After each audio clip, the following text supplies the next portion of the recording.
కాంగ్రెస్ నుంచి సస్పెండ్ చేయడంపై ఆసిఫాబాద్ కాంగ్రెస్ నేత రావి శ్రీనివాస్ ఘాటుగా స్పందించారు. మంత్రి సీతక్క ఒత్తిడి వల్లే తనను సస్పెండ్ చేశారని ఆయన ఆరోపించారు. 2 నెలలుగా టీపీసీసీ చీఫ్ రాష్ట్ర ఇన్ఛార్జీలపై ఒత్తిడిచ్చారన్నారు. రాబోయే స్థానిక సంస్థల ఎన్నికల్లో పార్టీకి ఇచ్చే బహుమతి స్వీకరించడానికి సిద్ధంగా ఉండాలని కాంగ్రెస్ అధిష్టానానికి రావి శ్రీనివాస్ వార్నింగ్ ఇచ్చారు. మంత్రి ధనసరి అనసూయ గారు రావి శ్రీనివాస్ గారిని సస్పెండ్ చేయమని చెప్పి పిసిసి అధ్యక్షుల దగ్గర, తెలంగాణ ఇన్ఛార్జ్ గారి దగ్గర ఒత్తిడి తీసుకొస్తా ఉందని చెప్పి మాకు కూడా సమాచారం ఉంది. రేవంత్ రెడ్డి గారికి తెలుసు ఈ విషయం. దాదాపు 15 సంవత్సరాల నుంచి దగ్గరగా నన్ను చూస్తా ఉన్నారు.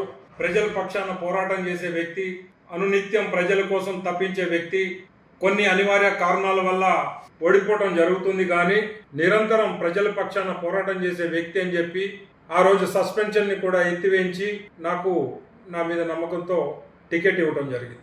సీతక్క గారిని ఒక ఆడబిడ్డ కంటే ఎక్కువగా గౌరవిస్తూ, మరి ఈ ప్రాంత ప్రజల్ని కొద్దిగా దృష్టిలో పెట్టుకొని నడవాలి, బాగా పేదరికం ఉందని చెప్పి ఎప్పటికప్పుడు సమస్యల్ని ఆవిడ ముందు పెడతా ఉంటే అవి ఇష్టం లేక ఓన్లీ మంత్రి పదవి ఎంజాయ్ చేయాలి తప్ప ఎటువంటి సమస్యల్ని పట్టించుకునే ఆలోచన లేదు. ఇదే విషయానికి సంబంధించి పూర్తి అప్డేట్స్ మా ప్రతినిధి శ్రీనివాస్ అందిస్తారు. శ్రీనివాస్, వరలక్ష్మి అస్ఫాబాద్ లోనైతే ఇటు కాంగ్రెస్ లోనైతే అలజడి అయితే మొదలైంది. ఏదైతే ఎంపీ మల్లూరు రవి గారి అధ్యక్షతన జరిగినటువంటి సమావేశంలో అస్ఫాబాద్ లో ఇటు రావి శ్రీనివాస్ కు సంబంధించి 6 ఏళ్ల పాటు సస్పెన్షన్ వేయడంతో అయితే ఆయన అయితే ఘాటుగానైతే స్పందించారు. తాను దాదాపుగా 20 ఏళ్ల నుంచి కాంగ్రెస్ పార్టీని నమ్ముకొని ఇక్కడ ఉంటున్నాను, తానేమి తన కోసం కాదు ప్రజల కోసం మాత్రమే పనిచేస్తున్నానంటూ కూడా ఆయన ఘాటుగానైతే స్పందించారు. దాదాపుగా జిల్లా ఇన్ఛార్జ్ మంత్రిగా గతంలో ఉన్నటువంటి సీతక్క వచ్చిన తర్వాత ఇక్కడ ఉన్నటువంటి సమస్యలను సీతక్క దృష్టికి తీసుకువెళ్తే ఆమె పట్టించుకున్న సందర్భాలు లేవు. కేవలం తాను ప్రజా సమస్యలపై గత ఇన్ఛార్జ్ మంత్రి దృష్టికి తీసుకువెళ్తే ఆమె స్పందించిన దాఖలాలు లేదు, ప్రజా సమస్యలపై పట్టించుకున్న దాఖలాలు లేవు. కానీ దాదాపుగా 2 నెలల నుంచి కూడా తనను సస్పెండ్ చేయించడానికి ఇటు పిసిసి అధ్యక్షుడి చుట్టూ తిరిగిందంటూ కూడా సీతక్కపై అయితే ఆయన ఘాట్ వ్యాఖ్యలు అయితే చేసిన పరిస్థితులు అయితే ఉన్నాయి. ఇటు కొమరంభీం జిల్లాకు సంబంధించి అధ్యక్షుడిగా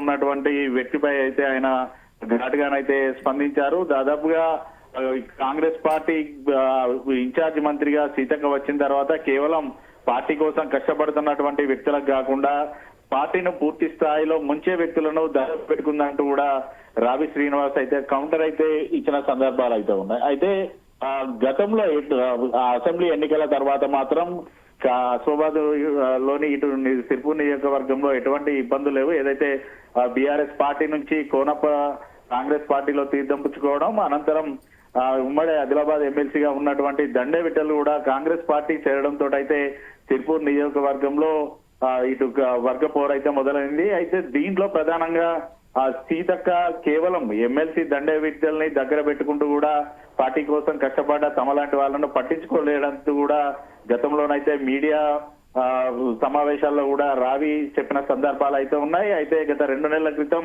గాంధీ భవన్ లో ఈ తెలంగాణ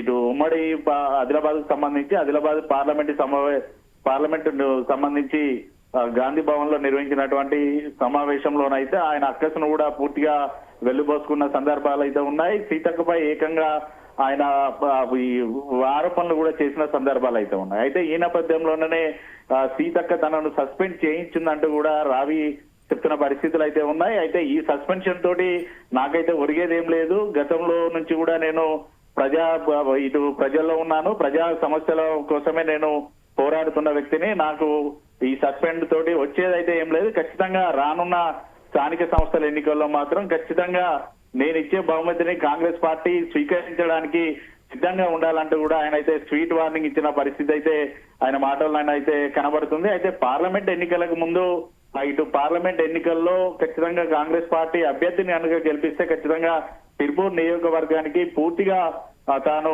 కట్టుబడి ఉంటానంటూ కూడా గత ఇన్ఛార్జ్ మంత్రిగా ఉన్న సీతక్క చెప్పింది. అయితే ఈ నేపథ్యంలో కూడా దాదాపుగా సిర్పూర్ నియోజకవర్గానికి సంబంధించి పార్లమెంట్ ఎన్నికల్లో 63,000 పైచిలకు ఓట్లనైతే ఈ సిర్పూర్ నియోజకవర్గం నుంచి కూడా ఇటు రావి శ్రీనివాస్ అయితే అప్పుడు పోటీ చేసినటువంటి వ్యక్తికి వచ్చిన సందర్భాలు అయితే ఉన్నాయి. అయితే వీటన్నిటిని కూడా ఆయన అధిష్టానం దృష్టికి తీసుకెళ్లారు. దాదాపుగా సీతక్క ఇక్కడ ఇన్ఛార్జి మంత్రిగా ఉన్నప్పటి నుంచి కూడా ఈ ఉమ్మడి ఆదిలాబాద్ జిల్లా వ్యాప్తంగా కూడా పూర్తిగా కొమరంభీం జిల్లా అంటేనే ఆదివాసుల జిల్లా. దాదాపుగా ఇక్కడ అభివృద్ధి అనేది లేదు. అభివృద్ధి వైపు తమ కార్యకలాపాలు ఉండాలంటూ కూడా చెప్పినప్పుడు కూడా ఆమె పట్టించుకోవాలంటూ కూడా ఇటు సీతక్కపై అయితే ఆరోపణలు అయితే చేస్తున్నారు. అయితే ఈ సస్పెన్షన్ తోటి అయితే కొంత ఇటు సిర్పూర్ నియోజకవర్గంలోనైతే అలజడి మొదలైందని చెప్పొచ్చు. మరి రానున్న రోజుల్లో ఇటు క్రమశిక్షణ కమిటీ ఎవరిపైన చర్యలు తీసుకుంటుంది, ఏ రకంగా ఉంటుంది అనేది కొంత ఆసక్తిగా ఉంది కూడా వరలక్ష్మి. రైట్.